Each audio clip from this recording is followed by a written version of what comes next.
Et si notre prénom nous en disait plus que ce que l'on croit sur notre personnalité, ce que l'on vit, notre mission ici-bas, quelle est notre mission si nous en avons une? Anne Tuffigo, médium et conférencière, présente ce que révèlent vos prénoms chez Albin Michel. Et notre invité ce matin dans Hélène Matin. Bonjour, bienvenue. Bonjour Emmanuel, bonjour Dorothée. Un livre pour comprendre, je le disais, d'où l'on vient, qui sont nos proches et où l'on va. Exactement, c'est les questions de Kant, mais version spirituelle. Alors, vous dites, notre prénom, c'est une empreinte visible de l'invisible. Exactement. Qu'est-ce que vous voulez dire exactement? Eh bien, un prénom, pour moi, c'est notre petite balise Argos, vous voyez.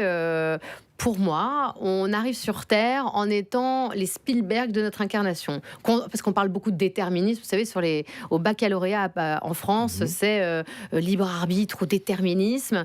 Pour moi, je vais résoudre cette question puisqu'on va arriver sur Terre en ayant quasiment tout choisi, des grandes épreuves qui vont nous incomber.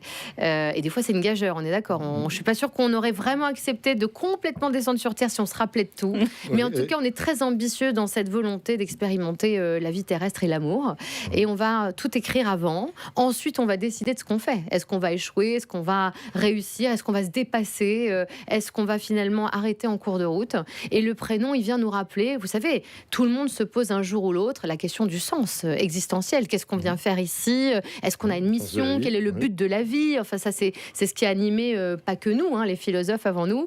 Et ben, ce prénom vient nous rappeler, si on était perdu dans l'océan, les grandes thématiques que l'on devrait, je dis bien devrait, résoudre. Alors, normalement, Emmanuel l'a dit, vous êtes médium, conférencière. Ouais.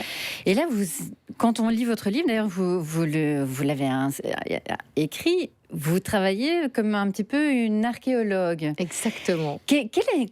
Quel a été le point de départ de cette envie? Il y en a deux. Il y a deux points de départ pour ce sujet qui m'a passionnée. Je suis tombée dedans, vraiment, là, 850 prénoms. Autant vous dire que j'ai passé quelques soirées et j'ai pas vu mes amis. Ils me disaient, mais qu'est-ce que tu fais? Et je dis, là, je suis avec Emmanuel. Ah bon, t'as un date? Non, là, c'est page 140. C'est pas la même. C'est la page 238. C'est vrai. 238. C'est bien, je vois qu'on a lu. Le premier, mon premier job, c'était pas qu'un job, j'étais prof de lettres modernes. Donc j'ai poursuivi un grand parcours en littérature. Donc je suis une férue de lecture et de linguistique et d'étymologie. Donc j'adore découvrir le sens caché des mots, ça n'a pas changé. Donc j'adore, comme les archéologues en fait, fouiller ce qui n'est pas visible pour l'homme mais qui finalement repose là sous nos pieds. Et puis la deuxième initiative, c'est que quand mes consultants viennent dans mon cabinet parisien, parce que ça fait 16 ans que j'officie, eh bien j'ai un rituel imparable, comme la petite feuille blanche et le stylo. J'écris immanquablement le prénom de mon consultant et sa date anniversaire. Et je me suis aperçue qu'au fur et à mesure que je délivrais des messages à mes consultants, il y avait une rhétorique parfaite entre ce que je leur disais, des épreuves auxquelles ils étaient confrontés, et la signification de leur prénom. Et là, je me suis dit, mais il faut investiguer. Ça veut dire que toutes les Marie, tous les Stéphane ont peut-être donc des thématiques communes et donc une mission de vie commune aussi. Et là, j'ai commencé, à chaque fois que j'avais un consultant, à noter l'étymologie, chercher et faire comme ça presque un travail, j'ai envie de dire, ça va faire lever les cheveux des scientifiques, presque un travail scientifique et empirique. Et c'est pour ça que j'ai dégagé 23 grandes missions de vie terrestres. Mais c'est quoi une mission de vie? Alors, sur Terre, on va expérimenter une seule chose qui est quand même pas la moindre, l'amour. Voilà, on va vivre l'amour. L'amour qu'on va donner, l'amour qu'on va recevoir, l'amour qu'on ne recevra pas, le rejet, l'illégitimité, les relations toxiques, les spoliations, vous savez, le sacrifice. Voilà, ce sont autant de thèmes. Et on s'aperçoit que, quelles que soient les époques, parce qu'évidemment, dans les mythologies, on parle déjà des thématiques de vie, on va tous immanquablement vivre ces grandes thématiques. Reste à savoir laquelle, en priorité, on va vivre et à laquelle on va être confronté, comme les Christine, puisque ce prénom veut bien dire celle qui devra toujours se sacrifier. Est-ce qu'un jour les Christine, elles en auront un peu marre d'être toujours, vous savez, oh bah non, prends la dernière part du gâteau, c'est pas grave, si on n'a pas pour moi, j'en prendrai une demain. Et à la fin, Christine, elle va dire, mais merde, je vais manger tout le gâteau. Mais non. Est-ce qu'un jour elle va dire, mais est-ce que finalement je me confronte pas toujours et encore à ce sens du sacrifice? En lisant votre livre, là on parle oui, de destin, de vie, etc. Mais on en apprend quand même pas mal sur justement les noms. Enfin, j'ai relevé des dates. Je ne savais pas, j'ignorais complètement que jusqu'au XIe siècle, les noms de famille n'existaient pas. Absolument. Qu'il a fallu attendre en France 1870 pour que l'orthographe des prénoms soit fixée. En fait, j'ai l'impression que votre livre, plus que sur l'histoire des prénoms, c'est vraiment comme un guide, en fait. Absolument. Je voulais vraiment surtout pas faire un dictionnaire. C'est pour ça que 850, c'était déjà pas mal. Mais le but, c'est d'inciter les gens à chercher. Je leur donne toute la méthodologie, c'est-à-dire comment trouver une bonne étymologie. ChatGPT vous aide en 2 minutes quand même, ou Google, ou qui vous voulez. Mais c'est de bien la lire, de bien la comprendre et d'expliquer aussi que notre nom de famille, c'est pour ça que j'ai fait tout un chapitre consacré à ça, est infiniment riche sur l'histoire de notre lignée. Et on le sait pas, en fait. Moi, chaque fois que j'interroge, alors ça c'est un vieux réflexe de prof, j'interroge les gens et je leur dis, est-ce que vous avez cherché à minima l'histoire de votre nom de famille que vous apposez tous les jours sur les documents administratifs, qui vous donc définit, personne ou quasiment personne ne va chercher le sens. Et je trouve ça fou quand même. Et justement, pour rebondir aussi sur ce que vous disiez justement avant sur le destin de vie, il y a un point aussi sur lequel, que vous avez abordé dans votre livre, c'est le fait qu'une femme change de nom de famille. Oui. C'est assez troublant parce que du coup, vous expliquez qu'il y a 2 trajectoires, Absolument. 2 noms. Absolument. Et donc, concrètement, ça veut dire quoi? Qu'il y a 2 destins ou un destin qui a été transformé? Oui, et une histoire qui va se conjuguer. L'histoire de Roméo et Juliette, c'est l'histoire des Montaigu et des Capulet, n'est-ce pas? Les Montaigu, pourquoi? Alors, qu'est-ce que ça veut dire, les Montaigu et les Capulet? Les Montaigu habitaient dans les montagnes et les Capulet habitaient dans les champs.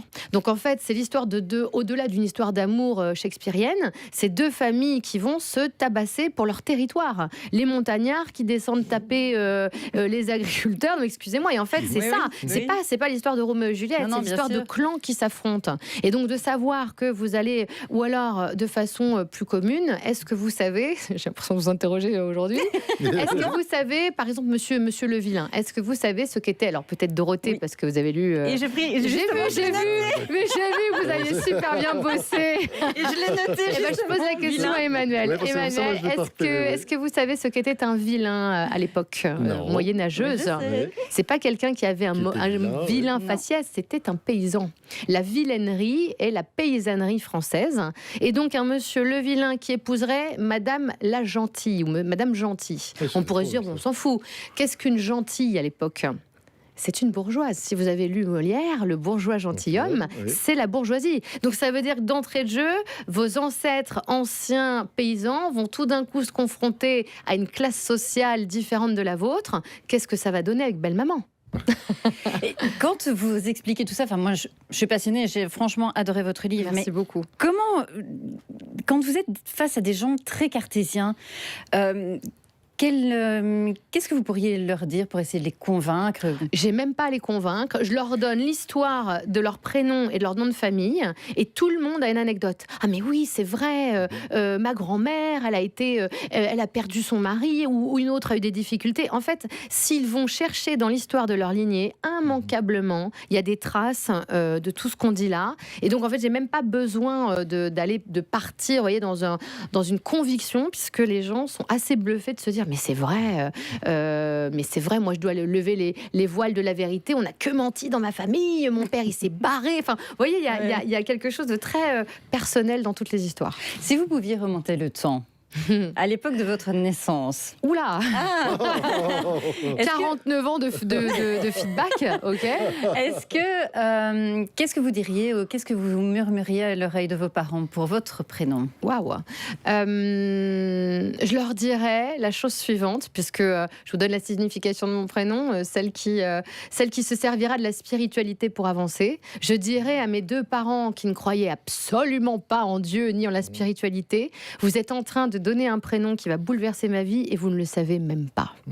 Voilà ce que je leur dirais. Une toute dernière chose, parce que et en discutant il y a quelques minutes avec Dorothée, on s'est rendu compte que finalement ça avait la même signification. Vous pensez bien que j'ai voulu savoir où était Emmanuel.